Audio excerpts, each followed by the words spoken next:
సారి మీరు చూసి ఒక్క నమస్కారం చేశారనుకోండి, అది పరమమంగళములను ఇవ్వగలుగుతుంది.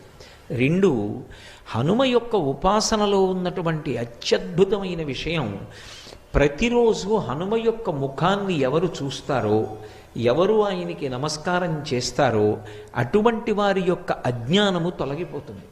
చాలా తొందరగా వారికి జ్ఞానకటాక్షము కలిగేటటువంటి అదృష్టాన్ని పొందుతారు. ఎందుచేత అంటే ఆయన భర్గస్వరూపుడై ఉంటాడు అని పరాశర సంహితలో ఆయన యొక్క ఉపాసన రహస్యాన్ని చెప్తారు. భర్గుడు అజ్ఞానాన్ని తీసివేయగలిగినటువంటి స్వరూపం. గాయత్రీ మంత్రంలో బీజాక్షరానికి అధిదేవత.